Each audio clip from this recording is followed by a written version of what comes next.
सम्मानित मुल्क के मालिकों, मैं बौद्ध भिक्षु सुमित रतन इस समय महाराजगंज जनपद में है, जो उत्तर प्रदेश का अंतिम जनपद है, जिसकी सीमाएं नेपाल से लगी हुई हैं। इतिहास में दर्ज है महाराज अंजन की ये नगरी है, उसी वजह से इसका नाम महाराजगंज पड़ता है। मैं इस समय मौजूद हूँ उस स्थान पर कोलीय राजवंश की राजधानी रामग्राम, जो आज अवशेष उपलब्ध हैं, भग्नाशेष हैं। और जैसे चीनी यात्री हुएंगसांग फायान आए थे, उन्होंने स्पष्ट तौर पर कहा था कि यही वो जगह है जो कोलीय राजवंश की राजधानी है। आज मैं उसी स्थान पर हूँ। यहाँ मौजूद है बहुत सुंदर सा एक चैत्य स्तूपा, जिसे कोलीय राजवंश के लोगों ने 8वें स्तूप के तौर पर स्थापित किया था। इतिहास में दर्ज है कि सम्राट अशोक ने इसको डिस्ट्रॉय करके अवशेष निकालकर 84,000 मठों को स्थापित करने का प्रयास किया था, लेकिन रामग्राम के कोलीय राजवंश के लोगों ने अनुरोध किया तो उन्होंने इस कार्य को नहीं किया था। आज भी भारत का सबसे सुरक्षित यही स्तूप है जिसमें बुद्ध के अवशेष सुरक्षित हैं। यह महाराजगंज जनपद में है, जंगलों के बीच में है। मैं उसी स्थान पर खड़ा हूं और आज हमारे साथ इस व्यवस्था के बुद्ध, अशोक, फुले, साहू अम्बेडकर विचारधारा के जो वाहक हैं, सेनापति हैं, हमारे साथ हैं। हम सब लोग मिलकर आज रामग्राम में आए हैं और कोलीय राजवंश की राजधानी को देखने आए हैं और दुनिया को दिखाने आए हैं कि आप अगर बौद्ध हैं, अम्बेडकरवादी हैं, मिशनरी हैं, विज्ञानवादी हैं, तर्कवादी हैं और पुराने इतिहास से अगर परिचित हो गए हैं, तो जीवन में एक बार आपको यहाँ जरूर आना चाहिए।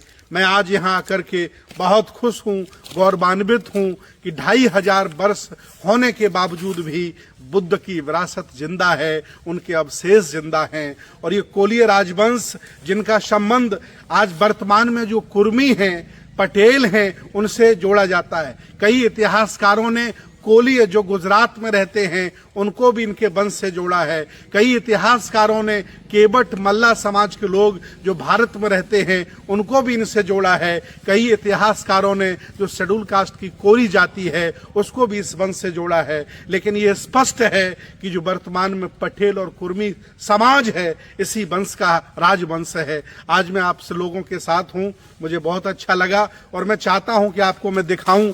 चारों तरफ ये स्थिति नज़ारा आप देख सकते हैं। ये पूरा स्तूप है और जिसकी अभी खुदाई हुई थी, तत्कालीन यहाँ के सांसद पंकज चौधरी जी ने बड़ा प्रयास किया था। बौद्ध भिक्षु आए थे और इसका उद्घाटन करा था। आप पीछे बोर्ड देख सकते हैं और एक बोर्ड ये देख सकते हैं लगा हुआ है, जिसमें पूरा इतिहास यहाँ का दर्ज है। और चारों तरफ आप देख सकते हैं सागौन साल वृक्ष हैं, उनके बीच में ये स्थान सुरक्षित है। ये भारतीय पुरातत्व सर्वेक्षण के अंडर में है। इसके साथ साथ इसका जो रखरखाव है भारतीय पुरातत्व सर्वेक्षण के साथ साथ स्थानीय बौद्ध अम्बेडकरवादी भी करते हैं।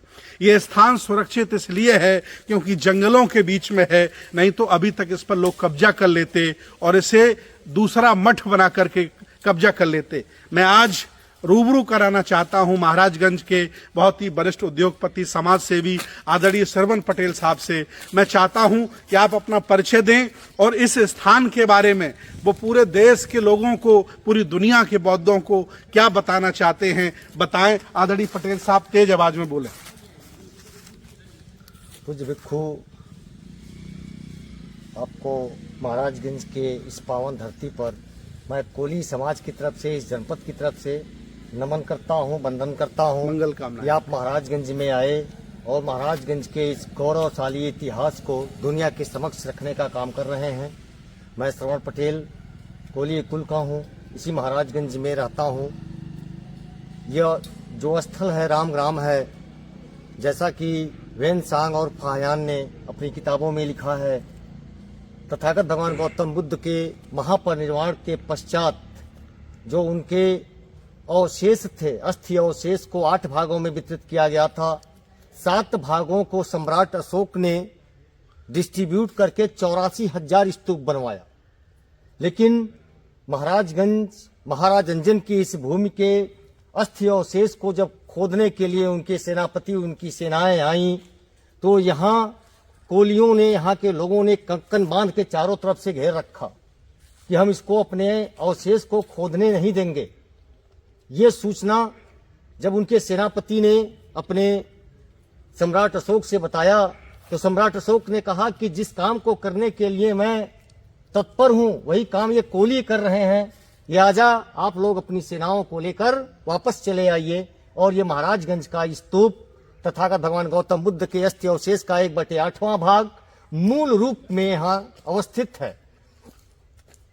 महाराजगंज का ये रामग्राम अगर आने वाले दिनों में सरकार ने इस पे निगाह डाली तो मैं पूरी शिद्दत के साथ कह सकता हूं कि कुशीनगर की तरह से महाराजगंज का भी विकास बहुत तीव्र गति से होगा, पर्यटन के क्षेत्र में, उद्योग के क्षेत्र में, जिससे इस महाराजगंज का गौरव इस पूरी दुनिया में, न केवल भारत में बल्कि पूरी दुनिया में महाराजगंज को जाना जाएगा। बस इच्छा शक्ति, राजनीतिक इच्छा शक्ति की कमी है। इस राजनीतिक इच्छा शक्ति को बढ़ाने की जरूरत है। अगर बढ़ता है तो यह जनपद महाराजगंज अपने गौरव को, पुराने खोए हुए गौरव को प्राप्त करेगा। पूज्य भंते जी, एक बार आप इस जनपद पे आए, इस जनपद में आए, इस स्थल पे आए, मैं